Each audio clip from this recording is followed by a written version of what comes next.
Boy, howdy. This is Shane Immersed here, and welcome to another Zero to Hero, where we talk about another VRChat patch. As usual, I'm going to be giving you the lowdown on this patch, and we have an absolutely insane amount of content to get through, so let's try to do our best here. This patch has been in open beta since the middle of October of last year. I was honestly hoping for an October release. You know, I made a costume for the Pug's Halloween party, but what a fool I was for thinking that. Here we are over 5 months later, and finally it's out. Right on time for me to be stuck indoors. So let's get to the juice of this patch. I think we can break all this stuff down into three, hopefully not too difficult sections. All right. There's just so much content. We'll start with talking about Unity, then we'll go into the what's up with this version of VRChat, and then we'll talk about the open alpha of Udon, and in there we'll talk a bit about developer-specific changes as well. So buckle up, folks. This is going to take a little bit. So first, you can say goodbye to Unity 2017, ta-ta, so long, we probably won't miss you, because 2018.4.20 F1 is the new cool version that VRChat has upgraded to. The amount of memes today is just ridiculous. It's April 1st, the new version of VRChat's out, the Unity version's 420. Okay, let's try to stay focused. Just real quick, a bit about upgrading to 2018 from 2017 for avatars and world makers, and my speech here isn't stressing this enough about how vital this is. I urge you, almost to the point of threatening, to create a backup of every Unity project that you work on before you upgrade from 2017 to 2018. More info on that later. We're already off topic. All right, so new stuff. All right, let's start with networking and the inverse kinematics, or IK, major revision that is in this version of VRChat, which is 2020.1.1, by the way. Please don't confuse Unity versioning with VRChat versioning. Very different, not at all the same. I think we're on IK version, who knows what, 3, 4?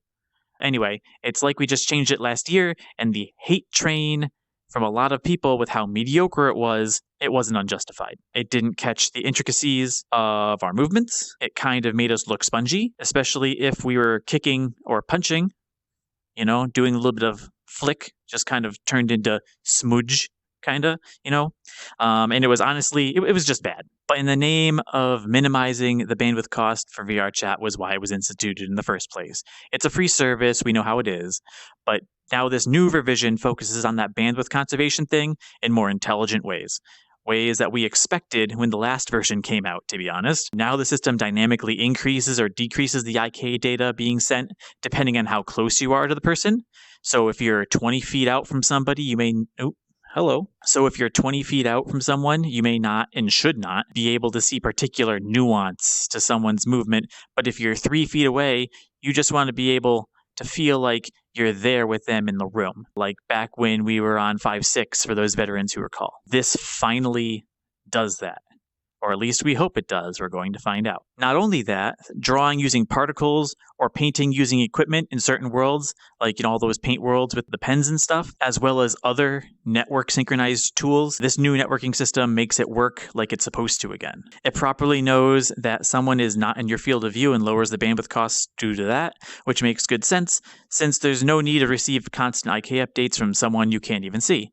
This is literally what I've been waiting for out of all of this patch. Udon can take a hike, and I am so happy we can all finally feel more connected in this currently pretty distant world we're in right now. So, IK updates, great. More dynamic stuff, fluid. It actually, when you go and punch someone in the face, it actually looks like you're actually punching them in the face, not being all, spongy punch. Whatever. So to help with that connectivity, VRChat's also instituted dynamic player voices where a speaker's voice quality will lower in situations where someone's bandwidth just can't handle the upload requirement for full quality voice. So instead of receiving the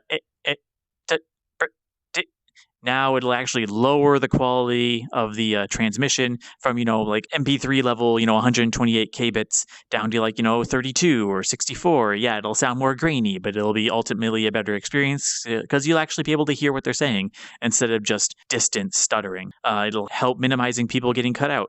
Unless they're just dropping packets like they can't hold their limes, you'll still be able to hear them, which is great. which is kind of the whole point. We'll see how that pans out. They've also added a couple things between patches, which I didn't really go over, but they're not exactly minor. The status system has had a bit of an update with renaming busy, which is that red status, to do not disturb. They've also added an orange status. So in social, under status, we have the do not disturb one, and now we have this one called Ask Me.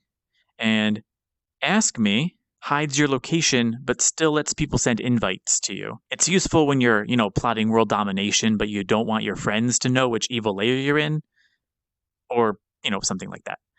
They've also added some checks for when you change your password to make sure it's unique, and that's due to there being a big uptick in breached passwords from elsewhere being used to try to hack into VRChat accounts. I'm looking at you, MySpace. Who even uses you anymore? Use a unique password, and don't share it. That includes the people who want to sell you avatars. Don't share your password with them, please. Okay? So that's the juice of new client features for this patch. But there's plenty of changes and fixes that I'm going to do in rapid fire succession. Then we're going to talk about Udon, the SDKs, and all that juice. So real quick, everything all in one freaking shot here. Memory leaks have been plugged, and they've reduced CPU usage, but they don't tell us where. Cool. They improved remote procedure calls and networking behavior. I don't even know VRChat used at RPCs, but today I learned, and we already know what the networking behavior is all about. IP leaking through Steam has been patched, so your IP is now safe using the power of relays. So all of that concern that people had, and in case you didn't know about the concern, Steam, when using voice chat through Steam, which is kind of what VRChat utilizes to keep bandwidth costs down. In the past, they set it up so though it worked, your IP may be exposed to other users within the instance. But now Steam has the power of relays, which essentially relay you to a Steam server, then to you. So instead of going directly from VRChat to you, and now it's going from VRChat to Steam to you. So the IP address is no longer easily shareable within individuals, which is much better than it was. If a hand gesture animation ran incorrectly, the person who spawned that avatar would start lagging, and that's been fixed. Who would have thought sync video stream had to be updated for YouTube again? I didn't. Yes, I did. Some hand gesture-based animations wouldn't show correctly in the mirror, and that's been fixed. Sometimes avatar favoriting wasn't working properly, and it now should. Some generically rigged avatars weren't animating properly, and they now should. If your humanoid avatar is still buggy, sorry, that's on you. This is for generic avatars only. Asset bundles like avatars weren't being properly cleaned and rammed sometimes, and were taking up unnecessary space. But now that dirt has been buffed right off, leaving a nice clean shine. There's so much. There's just so much. VRChat should now actually quit when quit, which is great. One would expect. And an Oculus Quest bug on permissions dialogues were fixed. Great, good for you guys. VRChat was also waiting on Unity to get with the program and support avatars and worlds older than Unity 2018, and they finally got around to that. Now your 2017 avatars and worlds should look at least remotely correct. So go ahead through them and confirm or deny that statement. And as always, unknown but consistent security and safety fixes. Can't not have that in your patch notes. There's still some problems with objects not synchronizing correctly. I think they may have fixed it with this very latest release, or at least it's starting to at least look a lot better than it was. Essentially, the issue was objects were not synchronizing correctly when they aren't being held in a hand, but their position or rotation was changing. So hopefully that's better. And an issue they will not fix for Windows and Linux, specifically Windows 7 and earlier, and other non-supported operating systems, of course, where video players will crash the game. And their suggestion is to play on Windows 8 or better, or else, essentially. Not going to be fixed. All right, so that didn't seem like a whole lot of things, but it was. There was a lot of stuff there, especially the networking fixes. Client stuff is now over. It's time to enter what I call the new level of VRChat, Udon, SDK 3, other fun stuff. We're going to talk about all that. If you aren't an avatar maker or world builder, and you never want to be, thanks for stopping by, I guess. And be sure to go nuclear on that subscribe button for all of this juicy patch notes gossip, blah, blah, blah, blah, blah. Since I don't post often, you'll want to hit the bell too. All right, so that's it, unless you want to stick around for more. So now that we're alone and all those other people have left, developers, hello, how are you doing? It's time to play, okay? Very good. So let's talk a bit about what's behind the scenes for Avatar and World Makers. Right after I remind you, again, very important, before you upgrade, copy your work to an external hard drive, online, make another folder, whatever, back it up, slap 2017 on that backup folder so you know it's the old version, the last thing you want to do is end up with corrupted files from the upgrade. All right? Then make absolutely sure you follow the migrating page from VRChat linked in the description below. Okay? Make a copy. Make a copy. Now that that's out of the way, something quick. Post-processing stack V1 is dead, and world builders that used it must upgrade it to post-processing V2 or it's disabled. In fact, even post-processing V2 got upgraded to 2.3.0, so anyone even on V2 might want to look at upgrading. Got it? Cool. Should also delete old versions of ShaderForge or Bakery as they aren't coming with you to 2018. Dynamic and volumetric fog and mist, they're gone too. Okay. So the software development kit, or SDK, it's evolved so much that it has branched in 2 different directions. VRChat has simply called these versions SDK2, which is what everyone currently uses, and SDK3, which is the new kid on the block. They are so separate that you cannot migrate SDK2 to SDK3, and if you want to upgrade your world to SDK3, you must remove all the components and begin anew using only the textures and meshes of your world. Also, SDK2 and SDK3 cannot be put in the same project at the same time. They are totally exclusive. You're choosing one or you're choosing the other. That doesn't mean you can't create a new project, but you can't use it in the same one. So let's talk about SDK2 a little bit. SDK2 now exists solely to create avatars with. You can't create avatars yet in SDK3. Hint, hint, you will. And VRChat considers SDK2 deprecated for world building. Though you can still technically publish worlds in SDK2, this means future versions of VRChat will stop including new features in it. So it's advantageous to learn SDK3 promptly, aka Udon, and manually recreate the old worlds, or put the final touches on them, 1.0 those projects, and consider them complete. Then you can blow your old worlds out of the water with something fresh using Udon. Speaking of which, SDK3 is a whole new beast.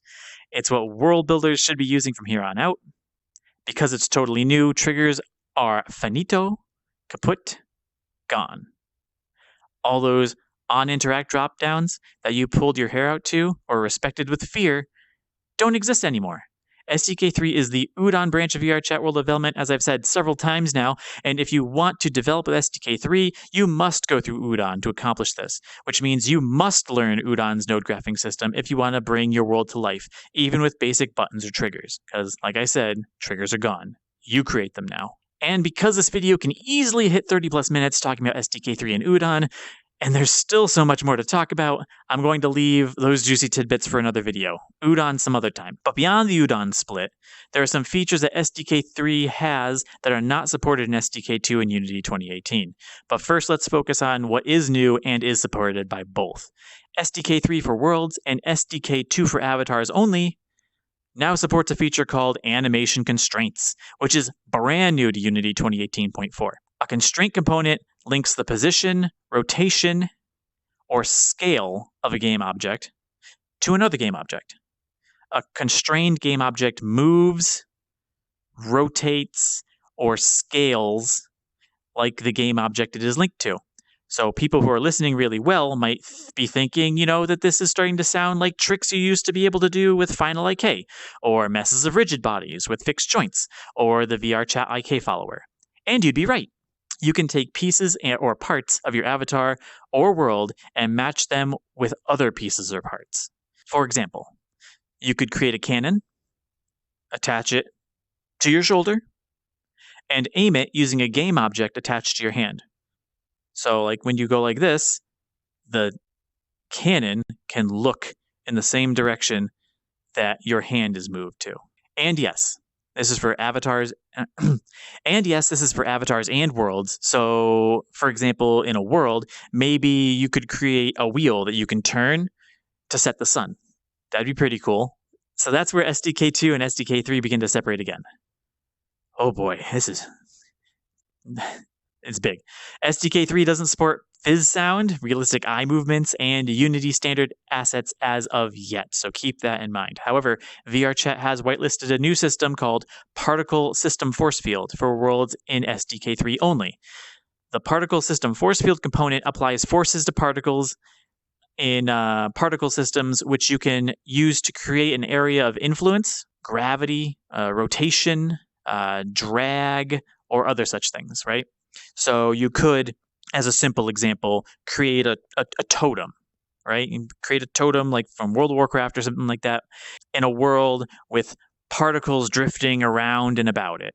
And then someone triggers that totem, touch or whatever, and you could create a force field that sends particles that were floating around shooting towards the sky, right? This opens up huge possibilities, but again, it's restricted only to world builders on the Udon branch SDK 3. So that's about it for the new features for the SDK, with Udon effectively making video game creation a reality in VRChat. I'm not sure what other features you'd really need.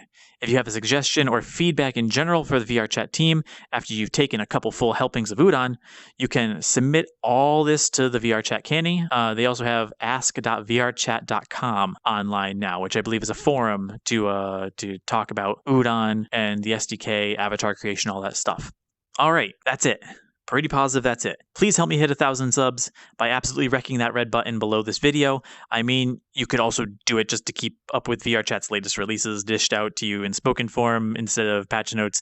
But please make it about me. I'd much prefer that. This has been your robotic overseer, Shaney Mercier, asking you to stay safe, keep your virus scanners running constantly, and I'll see you sooner rather than later. Thank you so much for watching.